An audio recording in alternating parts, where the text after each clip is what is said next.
right. So welcome back, everyone. And Greg, thanks for being here with us today. It's going to be a fun conversation. Greg's got a really interesting role and vantage point working on the frontier of this AI renaissance we talked about a little bit earlier. So just a little bit about Greg's background. So Greg studied math and computer science at both Harvard and MIT. He became employee number 4 at Stripe and went on to become their CTO.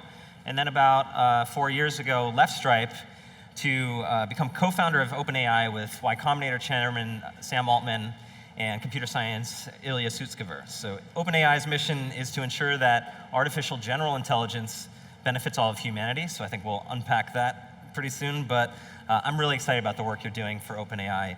Making sure that technology benefits humanity is really important to Dropbox too. Mainly, I'm just happy that you're making sure the robots don't wake up and kill all of us, so that's cool too. But we're hoping, and we're also hoping to learn from you as we make our smart workspace smarter. So with all of that, Greg, welcome again. And so just maybe tell us what is OpenAI? How did you get started? Yeah, so as you said, our mission is to ensure that artificial general intelligence, by which we mean machines that are as smart as we are, benefit everyone, right? And I think that that's something that in the early days, we had this mission, this goal of trying to push forward AI in the way that could most benefit people, but it really, I think, has taken us these past 4 years to really figure out the best way of achieving that. And so, we're a team of about 100 people today, and we perform cutting-edge research. The thing that we try to do is try to be the field leader in making AI do the impossible. And I think that one thing that a lot of people miss with AI is, it's not just about preventing the downsides. It's also about making sure we capture the amazing potential that it has, right? The thing that we're really excited about is the possibility of AI working with humans to solve problems that are just outside of human abilities to solve. Like think about climate change and just the massive complexities that entails. So we got started 4 years ago because I think we really had a set of people who came together who just saw that AI was starting to happen in a real way, and we wanted to make sure that we could be at that forefront and help steer it in a positive direction. And so the steering in a positive direction. So talk more about, there are other organizations that are doing frontier AI research, and then whether that's some of the big tech companies or it's academia and universities. How is OpenAI similar to these other organizations, and how's what you're doing different? Yeah, so one thing I think is really interesting about this field is, in some ways, it's like a typical scientific field where you're trying to discover fundamental knowledge, right? Discover the fundamental shape of intelligence and what makes us us. And just like something like physics, where you need these massive particle accelerators, you need this massive capital investments to make progress, we have that same problem here. But one thing that's different is that AI is also incrementally useful. Every single advance that we make has the potential to make it into real-world applications, and that's going to be something I'm going to be excited to talk about today. And so just like many companies out there, like Google, Facebook, and companies like Baidu, and academia, we're trying to make advances on the fundamental algorithms and to increase these capabilities.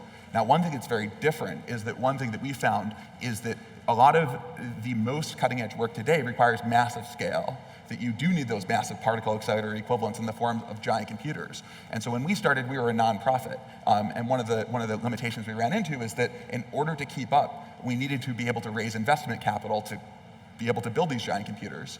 And so it felt like a real conundrum, right? How can you both serve this mission of trying to make sure this technology benefits everyone, but also be taking investor money? And so the way that we solved this was we created what we called not a for-profit, not a non-profit, but a capped profit.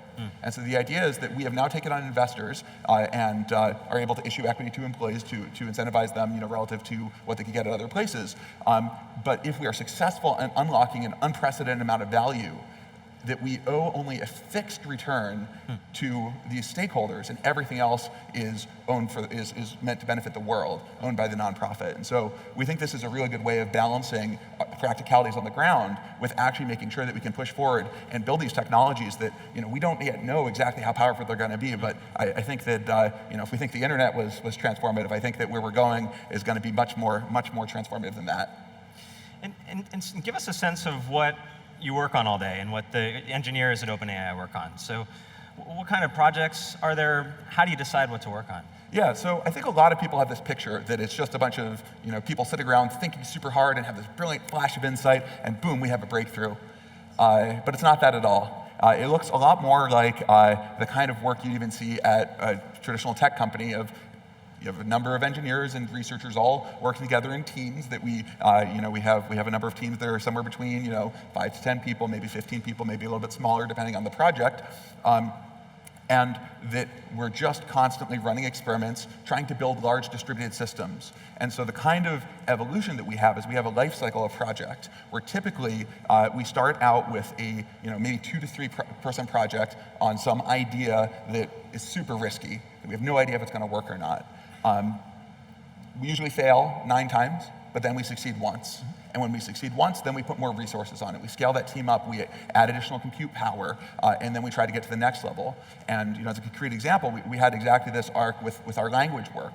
That GPT-2 is a model that we talked about recently, and that is really set the state of the art in natural language processing. But it wasn't this overnight success. It was really this 3-year struggle of trying things that didn't work, got some signs of life on a system that for the first time could understand sentiment without us telling it about the idea of sentiment, and then we just kept scaling, and we kept thinking that, oh, this is going to break, we're going to have to come up with new ideas, but we haven't managed to break it yet. And so tell us more about why the research in language is important, because on the one hand, machines are learning to read and to some extent write, which I imagine we'll talk about in a second. But why is that such an important field, and what's the opportunity to advance there? Yeah, so for language in particular, I think that maybe we've all had experience with these AI systems that just don't get what we're talking about, right? You talk to your Alexa, you talk to your Siri, and you have to speak in words that are very tailored to the machine, that we have to adapt ourselves to what the machine can understand, which I think when we think about computers, used to be a lot more like, yeah, we'd have to learn to speak in computer language in order to make the computers do what we want. And I think that what we see now is we're starting to be able to build machines that can really understand language and all of the nuances and idiosyncrasies and complexities and ambiguities that are conveyed in even this kind of conversation we're having here. And so I think that the advantage in terms of application is it just gives us a new way of understanding our machines, and vice versa for the machines to understand us.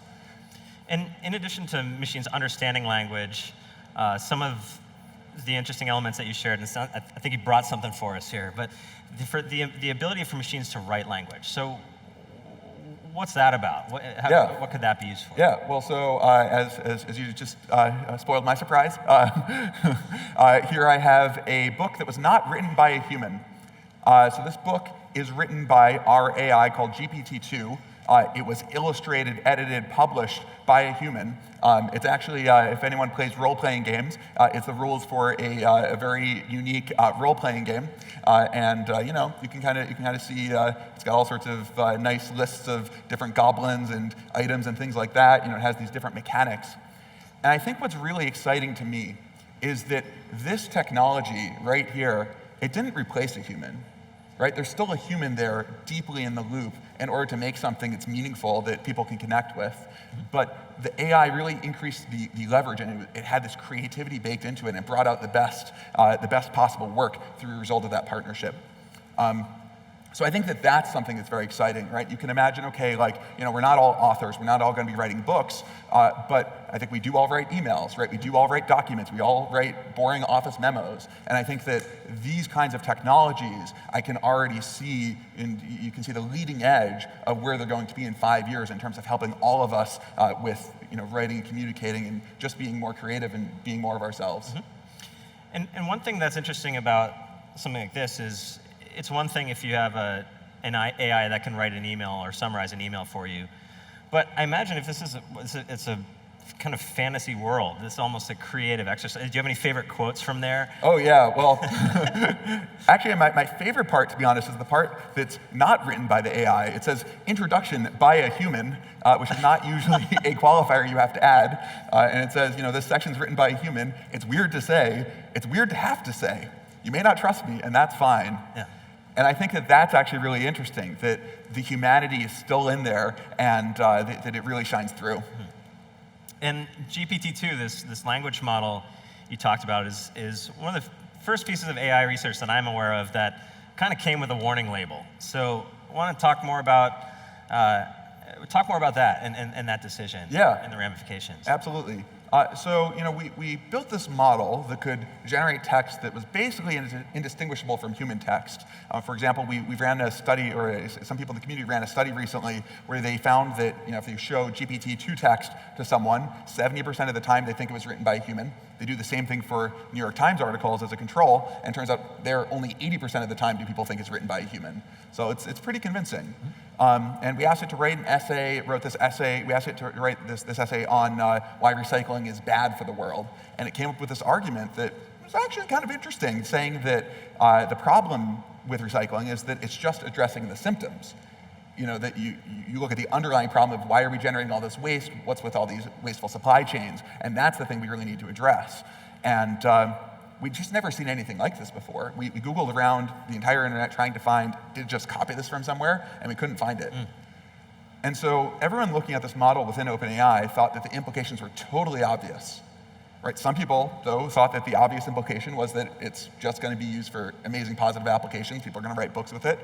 And other people thought it's totally obvious this could be used for malicious applications, potentially, like generating fake news at unprecedented scale. And so, when we started this company, we started to make sure that AI benefits everyone. We always knew that a necessary consequence of that would be at some point to not be publishing everything from the get-go, right? To actually start to restrict our own publication. And we always felt it was super important to be a year or two early rather than a year or two late.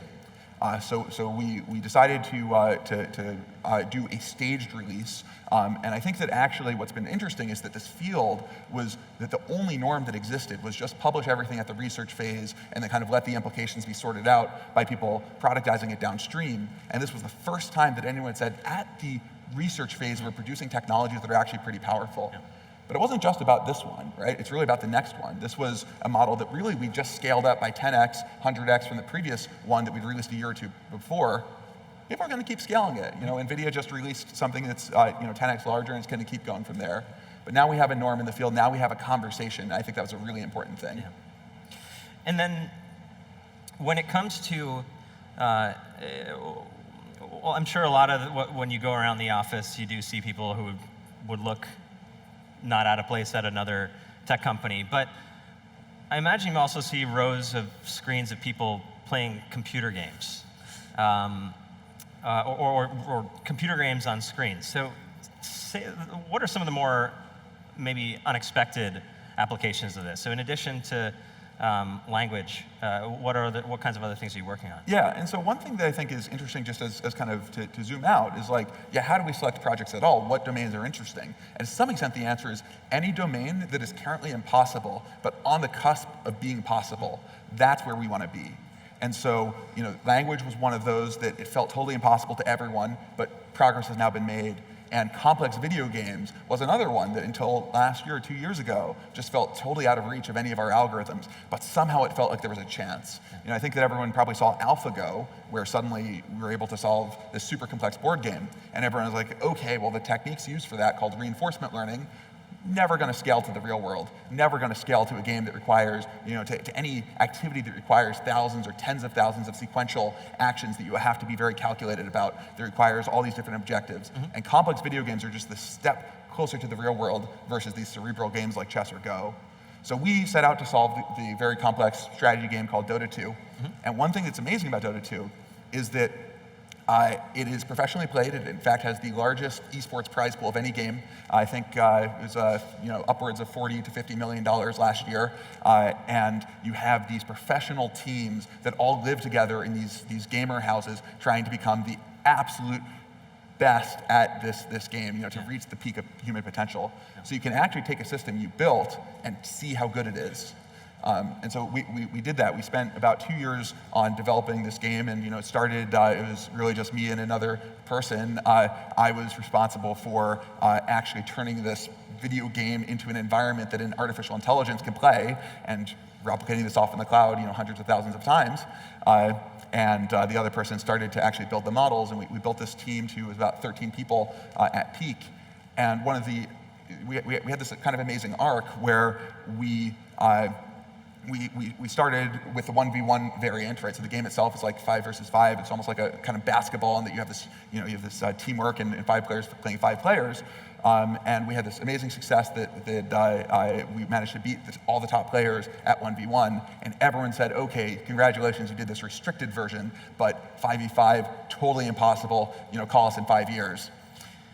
And so, to a point you made earlier that computers have been playing games for a long time. So they've been beating humans at chess and Go, kind of these very highbrow, elite, cerebral games. Why, when people think about Dota 2, they might not put that in the same category. So why is it important, why does it matter that AIs are learning to play those games? Like, what are the ramifications? Yeah. So, the funny thing is, I'm not a gamer. I used to be, and so, but that's obviously not why we work on these projects. The reason we work on them is because the technologies we generate are general purpose. Mm-hmm. We actually took that exact same technology used to play this video game, and we pointed it at a robotic problem that no one could solve. Being able to program a robot hand, which is totally out of the realm of what human programmers can do because it has so many degrees of freedom. And we were actually able to solve that problem using technology developed for a video game. And that's the general purposeness that's embedded within this idea of general intelligence. Yeah. And one of the reasons it's interesting to us is because these turn-based games like chess and so on turn out to be very simple. But then a lot of what makes work challenging is that you have to organize things and plan and prioritize and on these fuzzy timelines and fuzzy goals. And these games are actually, what makes those games challenging are a lot of the same things that make real life challenging. And so what do you think, where will we see AI and machine learning start to take busy work off our plates? Like, where will we see that first, and what do you think the possibilities are in the long run? Yeah, so I think we're starting to see the shape of that with these generative technologies. So GPT-2, perfect example of something that I think can really just take a lot of the busy work off of our plates if it's integrated into our tools. Right now you can play with it in a web interface somewhere, but I think that imagine that being in your phone and your all of your Dropbox apps. But I think there's also another angle. For example, we have another model called MuseNet, which can work with human composers to make music that's mostly, again, written by the AI. And people have actually taken this and had symphonies that have been performed live by orchestras. And so I think it's really about this creativity right now that we're starting to see that these AIs can really boost what humans are capable of. Is that and to what extent is that a good thing? Should artists be scared? Like, what do you think the implications are there? So I think, and just from the people that I've talked to, that at first people are like, whoa, whoa, whoa. My job is to be the creative one. The machine's job is to do my bidding. But after people start working with these technologies, it's like, wow, I produce this thing, and yes, I use my tools. I mean, look, artists use Photoshop all the time, right? Having great tools makes us more capable. And I think that that's something that's really important. Is the reason we build these technologies is to benefit us. It's not to, it's not to benefit the machines. Mm-hmm. And then when you're basically building all this technical infrastructure, this big artificial brain, and that can, I mean, it's really pretty amazing. If you read more about this, things like GPT-2, these language models, you can correct me any part of this I'm getting wrong, but basically, if you ever got a long email at work, you can feed that text into this model and give it a question, like, what is the point of this email? And it will give you an answer. And it's pretty amazing. So what part of that is accurate? What part of it is not quite there yet? So I'd say right out of the box, what GPT-2 does is it's the most amazing pattern matcher you've ever seen. Right? You can kind of give it any sort of pattern, and it'll just pick up on that pattern and go. And so, for example, simple thing would be if you do like 1 and you say an example of like a fruit, and 2 example of a fruit, 3 example of a fruit, 4, and you just let it continue, and it'll say 5 fruit, it'll say 6 fruit, it'll say 4 fruit. It's not good at counting, but this is actually interesting, right? Because it's kind of doing something that almost looks like a small child trying to count, right? It's got the basic idea, but it's not quite perfect on all of the logic and reasoning, and that's kind of what's missing right now. But you can also do question answering for sure, right? You can give it examples of questions and answers, and people can actually take this model and specialize it for particular applications. So I think we're at the leading edge, but we now have this technology that was totally impossible before. Yeah. And so you've been at this for a while. Like, what's the biggest positive surprise or the things that's made you most optimistic? Yeah, well, let me tell you about how the Dota stuff ended up. Right, so we basically spent 1 year on this expected 5-year time frame to try to beat the full version of the game. And we started to beat some semi-professionals. We showed up at the World Tournament ready to play, and we lost 2 games. And everyone was like, that's it, AI can never have the strategic, deep insights that humans have. We saw this one coming. But we trained the system for longer. We trained it for the next 6 months, and we had the world champions come by, and we played them, and we beat them twice in a row. And they said, this AI, it's so stupid, Deep blue all over exactly, again. Right? It's just, it cheated, for whatever reasons you might want to gripe about. But here's the amazing part. That same team, which was actually having a bad season up to that time, went back to the International this year, to the World Championships this year, and they won. And the way that they won was they did exactly the things that they complained about the bots doing. That they played super aggressively, that they used these mechanics called buybacks in a weird way that people never do, that they didn't respect the laning phase. There were all these things that they learned from the AI.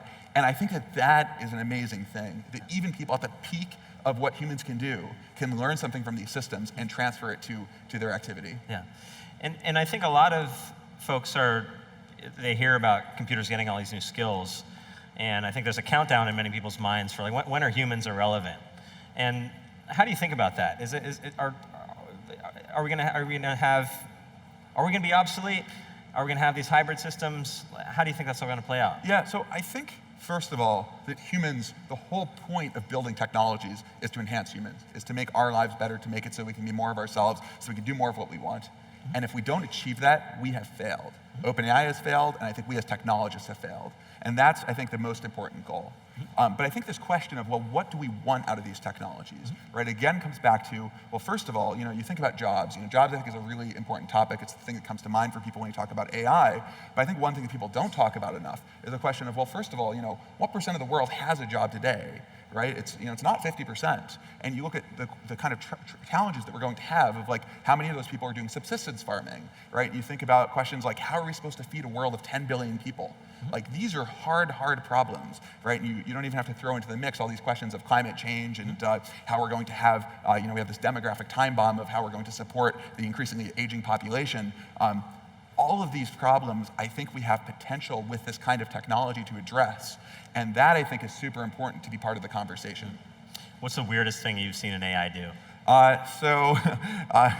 We see a lot of things, because these AIs, imagine if you didn't know anything, you're an alien who just shows up, and you're just told you're given some task, and you get a reward or a punishment sometimes. You're gonna discover some weird things.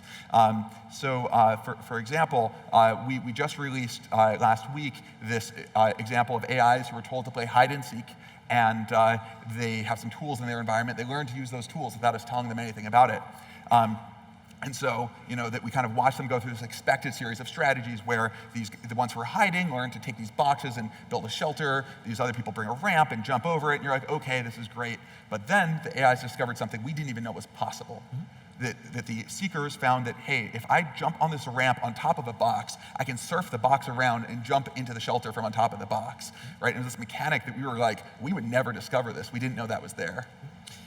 And are we learning about how humans think? So when you're building these big systems and just putting this unbelievable amount of compute power into this artificial brain, like what is it thinking about?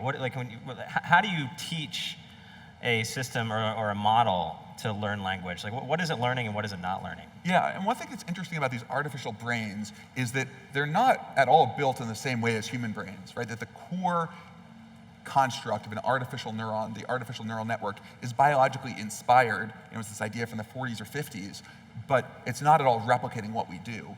But somehow we start to see some convergent properties of, how a lot of what we think about is how would you teach a human child this task, right? You think about building a curriculum where you start with easy tasks, you work your way up to harder ones.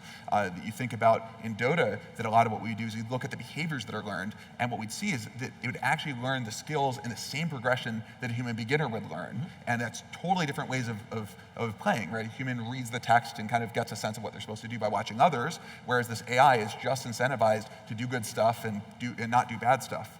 And so I think that there's actually a lot that we can learn about how to train our models by understanding humans. But I think that the reverse is also very interesting. And I think that one thing, and here's maybe a less optimistic thing that our models show is they show a lot of biases. Right? If your data set is biased, you get this thing out that's super biased, right? And one of the downsides of something like GPT-2, where we just trained it on the internet, is that if you start asking that questions about either racist or abusive topics, it'll just go on just like the internet does. And so I think in some ways it's a mirror that we hold up to ourselves, and we can learn a little bit more about what we as humans are doing. Yeah. And how do we fix that? How do we put the thumb on the scale in the other direction? Yeah, that's a super important problem. We actually have an entire section of our team dedicated to these questions called our safety team. Within it, we have one team whose job it is to examine how are these machines making decisions. One, I think, myth about neural networks is that they are a black box, that we cannot understand what they do. That we've actually been showing that actually you look at, like, for example, these complex vision models, why are they making decisions the way that they are? And you can actually go and you can do these visualizations. And for example, that there's this model that we realized the way that it was detecting a shark was was looking for, because all the shark pictures it was trained on had this shark who's got its mouth open trying to chomp something. It looks for some red with some white jagged things going on. And we realized that if you just put a baseball together with a diver, that it thinks it's a shark because it's underwater and it's white and red and has all those properties. And so we can actually understand how it's making decisions. And then the next step is the other direction of, we can obviously control the data set, we can control the incentives, but can we actually go in and perform our own little lobotomy, our own little brain surgery? And I think that's all within the realm of possibility. And so, obviously a lot of things happening in a research setting, but we think about all these big challenges in front of us, and you mentioned climate change, education, there's a lot of them. What are some beneficial things we might to actually see in real life about AI helping address some of these issues? I think that in the short term, one thing I think is also important to understand is the limitations of where we are. Mm-hmm. I think that a lot of our technologies are 80%, 90% technologies. We have computer vision right now that works pretty well. It still makes silly mistakes a human never would.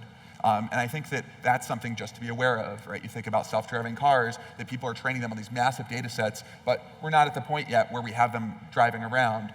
With GPT-2, as I pointed out, it's able to do these amazing things with language, but very basic reasoning problems, you ask it to do 1 + 1, it's not very good at that yet.